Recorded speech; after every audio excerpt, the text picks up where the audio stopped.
Assalamualaikum warahmatullahi wabarakatuh, sahabat Takwa. Senang sekali bisa kembali lagi bersama kami di Takwa Talks with AI. When Takwa talks to technology. Obrolan ringan yang insya Allah menambah ketakwaan kita semua. Amin. Hati manusia ini kan unik ya. Sering banget digambarkan kayak medan perang gitu. Antara yang baik sama yang buruk. Antara iman sama keraguan. Jujur sama pura-pura. Betul. Fluktuatif ya. Ya. Nah, kadang hati kita sehat, tapi yaitu bisa juga kena penyakit.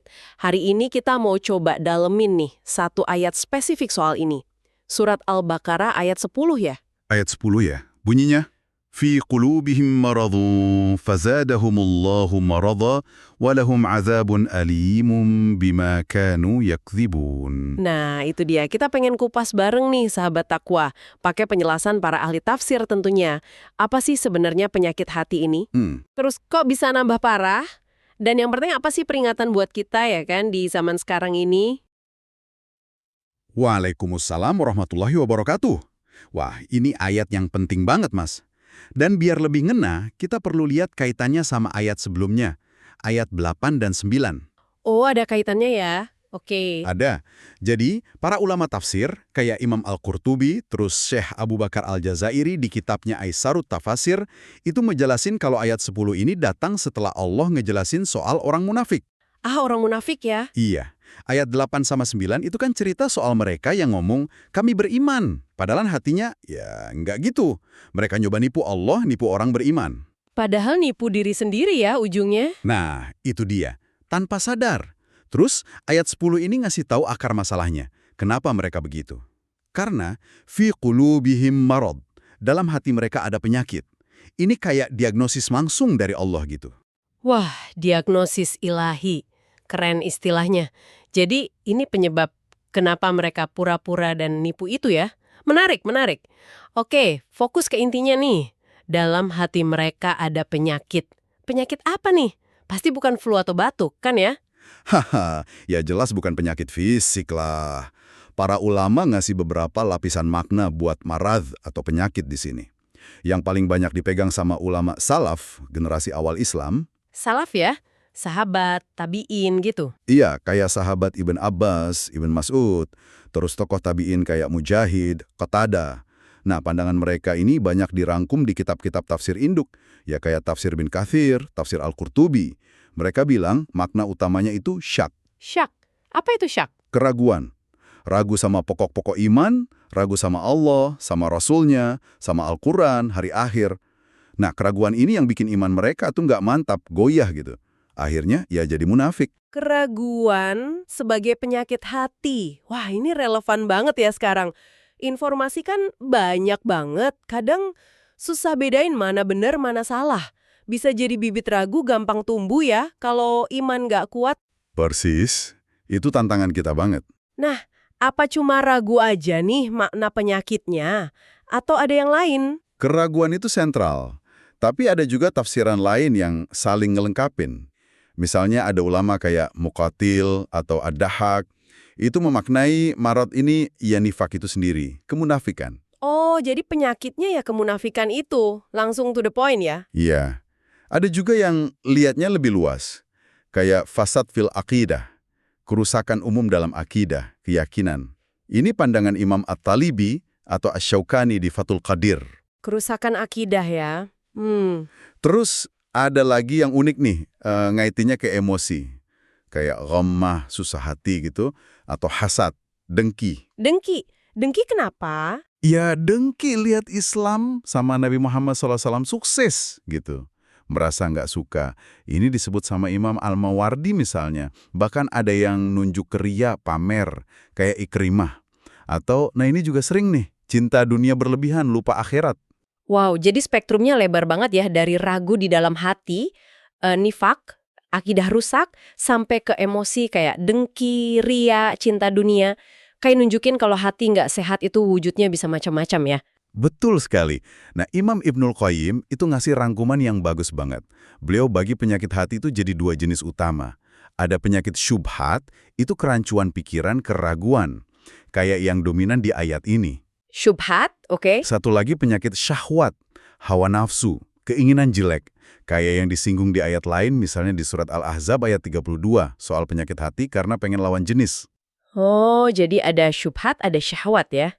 Iya, kata Ibnul Qayyim, akar semua penyakit hati itu ya nyimpang dari fitrah yang sehat, lemahnya iman, sama adanya gelap karena dosa. Intinya, dosa itu penyakit buat hati. Dosa itu penyakit hati. Ngena banget. Berarti penting banget ya buat kita ngenalin gejala penyakit ini di diri sendiri. Mungkin kita nggak secara sadar munafik kayak di ayat itu, tapi bisa jadi ada bibit ragu yang kita diemin. Bisa jadi. Atau ada rasa iri pas lihat postingan orang di medsos. Atau pengen pamer dikit gitu, terselubung? Atau ya itu tadi terlalu fokus ngejar dunia sampai lupa akhirat. Ini semua bisa jadi marat juga kan, walau skalanya beda.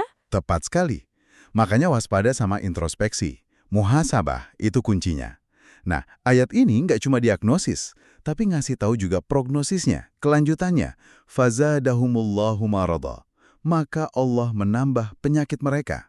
Ini nih bagian yang sering bikin orang bertanya-tanya. Nah iya ini, kok Allah menambah penyakit? Kedengerannya agak gimana ya, bikin khawatir. Apa Allah sengaja gitu bikin hati mereka makin sakit?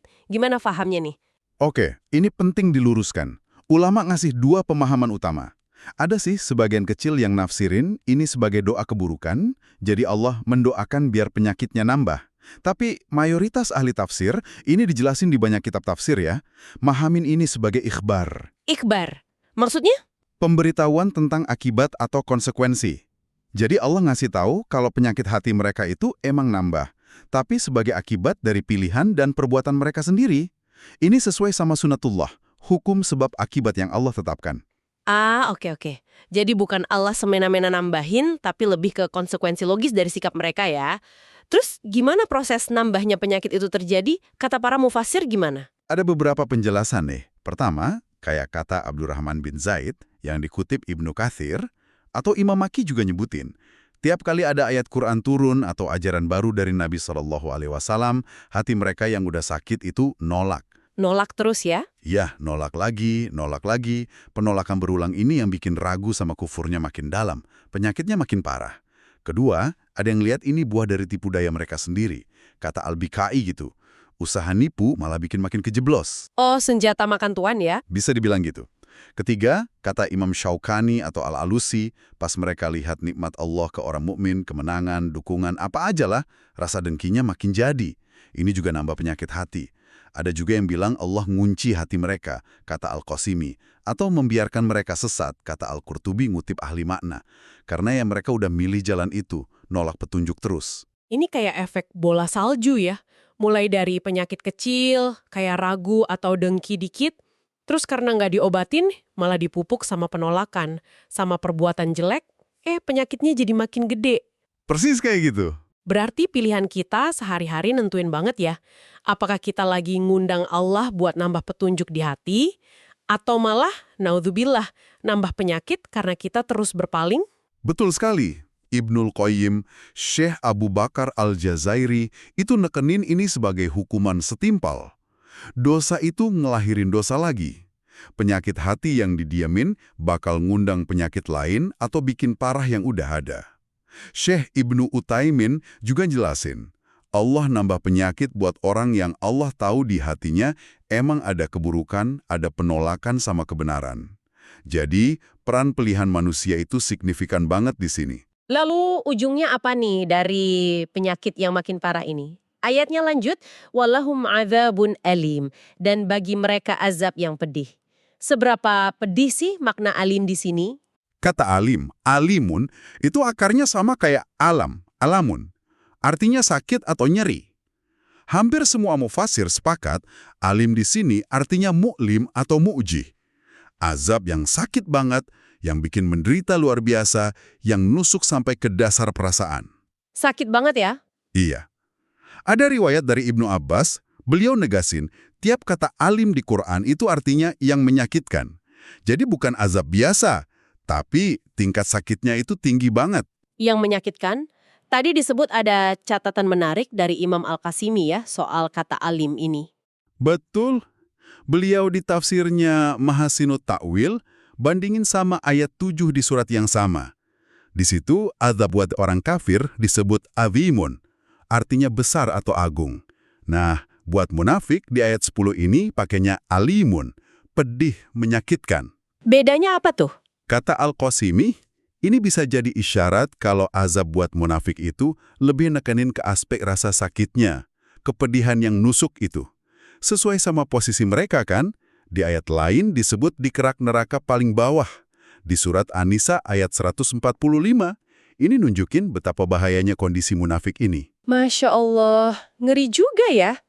Terus, akar penyebab spesifik dari azab pedih ini apa? Ayatnya kan ditutup pakai bima kanu yakdzibun, atau ada bacaan lain ya? Bima kanu yukadzibun. Gimana tuh? Bener banget. Ini namanya qiraah, variasi bacaan Quran yang sah dan mutawatir. Buat kata terakhir ini, ada dua bacaan utama yang masyhur. Oke. Ama, yakdzibun. Gak pakai tasydid di huruf dal. Ini bacaan mayoritas qori dari Kufah, kayak Imam Asim, Hamzah, Al-Kisai. Artinya, disebabkan mereka berdusta. Dusta pas ngomong, kami beriman, padahal hatinya enggak.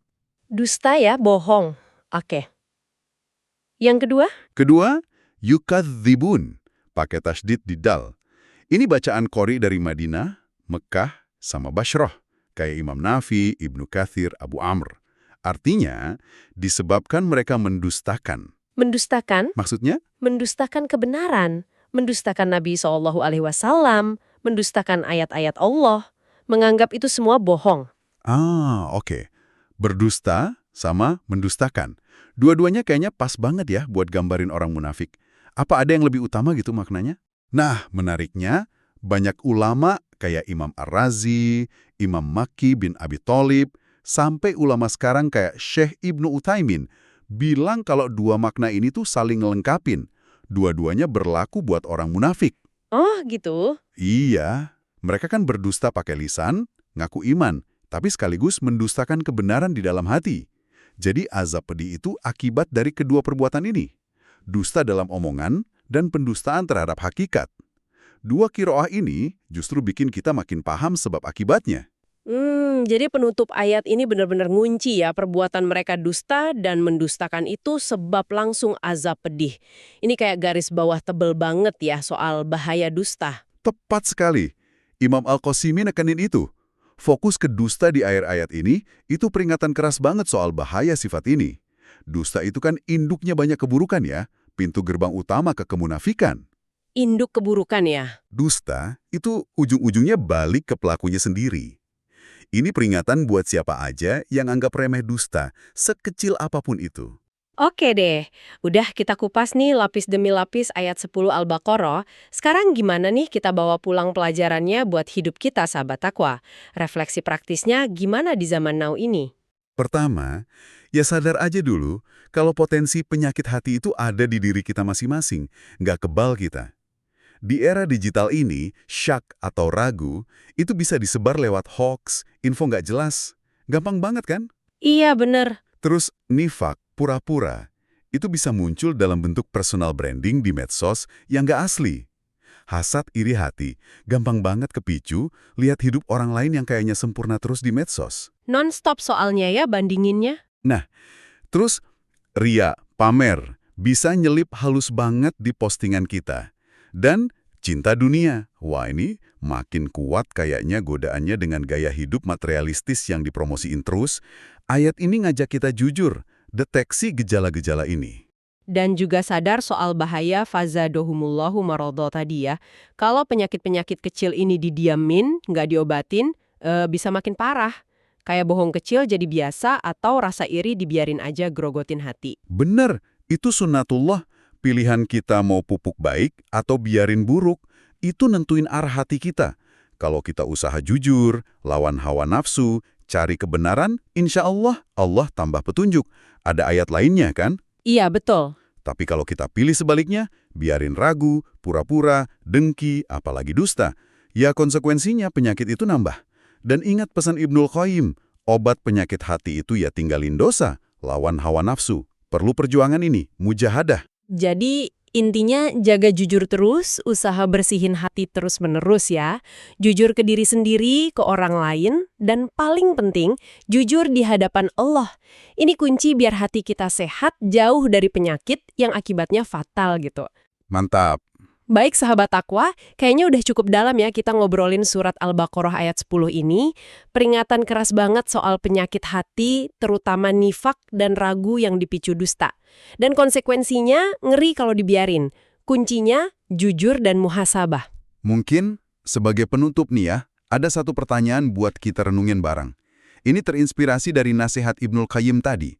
Soal obat hati itu ada di melawan hawa nafsu. Oke, apa tuh pertanyaannya? Pertanyaannya gini, dalam hidup kita sekarang yang modern nih, di area mana sih kita ngerasa paling sulit buat nentang hawa nafsu demi jaga kesehatan hati? Apakah pas jaga pandangan di internet? Atau jaga lisan biar nggak ngomong sia-sia atau nyakitin pas ngobrol? Atau nahan godaan biar nggak pamer pencapaian? Atau ngelawan arus materialisme? Coba deh kita kenali medan perang terberat kita di mana. Itu langkah awal buat menang, biar dapat hati yang selamat, kolbun salim. Pertanyaan reflektif yang bagus banget buat kita bawa pulang sahabat takwa. Semoga obrolan kita kali ini ada manfaatnya ya dan bikin kita makin semangat jaga hati. Terima kasih banyak sudah menyimak. Terima kasih. Ingat selalu tagline kami, Takwa Talks with AI, when Takwa Talks to Technology, obrolan ringan menambah ketakwaan. Sampai jumpa lagi di kesempatan berikutnya. Wassalamualaikum warahmatullahi wabarakatuh. Waalaikumsalam warahmatullahi wabarakatuh.